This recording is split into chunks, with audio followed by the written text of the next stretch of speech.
Hey everyone, welcome back to Corporate Decoder, where we try to figure out if the companies you invest in are actually being naughty or nice with their money.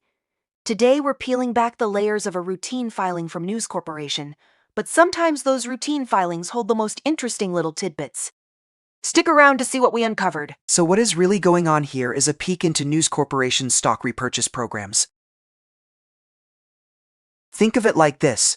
The company is saying, hey, we think our own stock is a good buy right now, and we're going to use up to $1 billion of our cash to buy back shares from the market. They have to tell everyone about this, especially the Australian Securities Exchange, or ASX. This number here, it is an identifier basically for a specific transaction or a piece of information associated with the company's filings.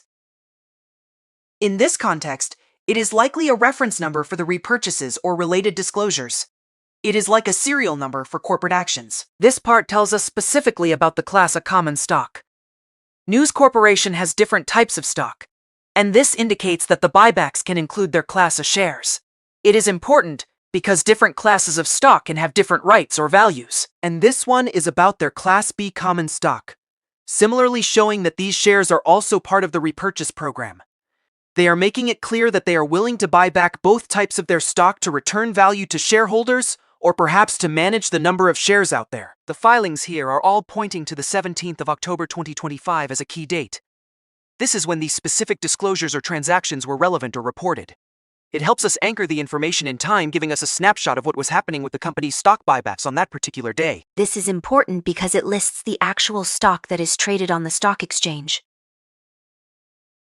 It tells us that News Corporation's class of common stock, which has a nominal value of 1 cent per share, is listed and actively traded. Investors can buy and sell these shares on the NASDAQ Global Select Market. This is the ticker symbol for their class of common stock. When you look up News Corporation on financial websites, or when you want to buy or sell their class of shares, this is the code you'll use. It is like the company's nickname on the stock market for this particular type of share. This tells us where you can trade the company's stock. The NASDAQ Global Select Market is a premium listing tier on the NASDAQ exchange known for its high standards for companies. It signals that News Corporation is a significant player listed on a major reputable exchange. Similar to the Class A shares, this entry details the Class B common stock, which also has a par value of 1 cent. This is another class of stock that News Corporation has, and it is also available for trading. And this, of course, is the ticker symbol for their Class B common stock. If you are interested in trading the Class B shares, this is the symbol you'd use on the stock market. Having different ticker symbols for different classes of stock is common for companies to differentiate them. Just like the class of stock, the Class B common stock is also traded on the NASDAQ Global Select Market. This means both types of shares are accessible to a wide range of investors on a prominent exchange. Now, let's get to the heart of the matter. News Corporation has set aside a massive $1 billion for buying back its own stock. This isn't pocket change. It is a significant amount that shows they're confident enough in their own value to invest in themselves. They can use this money to scoop up both their Class A and Class B shares. So what we're seeing here are essentially the daily reports that News Corporation has to send to the ASX.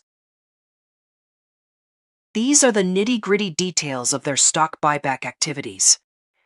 They have to be transparent about every bit of it, and these exhibits are essentially the direct paper trail of those disclosures. This phrase often pops up in SEC filings, and for good reason. It means the company is talking about plans and expectations for the future. When they say things like they intend to repurchase, they are making a forward-looking statement. It is a caution that while they plan to do these things, the actual outcome can change due to many factors. They are essentially saying, this is what we hope to do, but things might change. This is the core of the forward-looking statement here. They are clearly stating their intention, their plan, to buy back their Class A and Class B stock. This is not a guarantee that they will spend the entire $1 billion, or that they will buy back stock every single day, but it outlines their strategy and their authorization to do so. And here is the legalese that backs up that forward-looking statement idea. They are telling you plainly that stuff can happen. The stock price could go up, making it too expensive. The overall economy might get shaky, new laws could pop up, or they might find a better place to put their money. They're covering all their bases, so you can't hold them to a promise that the future may not allow them to keep. It is a standard disclaimer, but important to remember. This refers to Exhibit 99.1. Think of it as a specific document attached to this filing. In this case, it is the information they sent to the ASX on a particular date related to their stock buyback program. It is a piece of evidence supporting the claims made in the main report. Similarly, Exhibit 99.2 is another document providing information to the ASX. It would contain similar disclosures to Exhibit 99.1, but likely for a different date, or perhaps highlighting different aspects of the buyback activity. Together, these exhibits flesh out the details of their ongoing repurchase programs. This signature confirms who officially authorized this report on behalf of News Corporation. Michael L. Bunder, in his role as Senior Vice President, Deputy General Counsel and Corporate Secretary, is signing off. This means the filing has gone through the proper internal checks and balances and is being formally submitted to the regulatory bodies. This is the date the report was signed and officially filed. It is a couple of days after the reported event date of the 17th of October, which is typical for filings. It shows that the reporting process is timely and that the company is meeting its disclosure obligations. So what is the story here? News Corporation is signaling confidence in its own stock by authorizing a $1 billion buyback. They are being transparent about it by filing these reports. On one hand, this is a strong signal to investors that management believes the stock is undervalued and that they are committed to returning capital to shareholders. It can also help support the stock price. However, We need to remember it is just an authorization and an intent.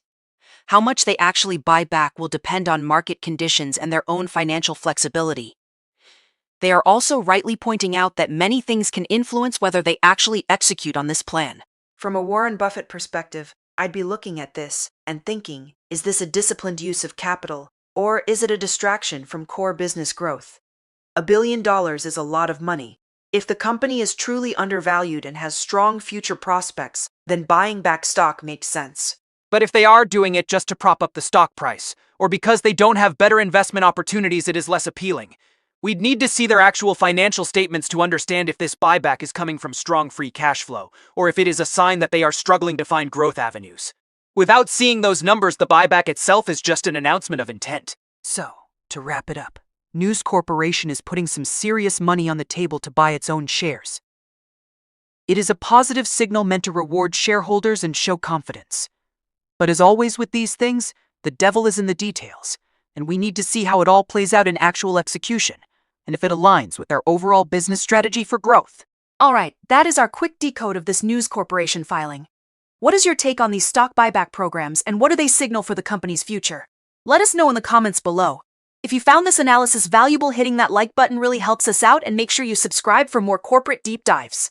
And don't forget to join our Discord community linked in the description for more discussions. Thanks for watching. See you next time.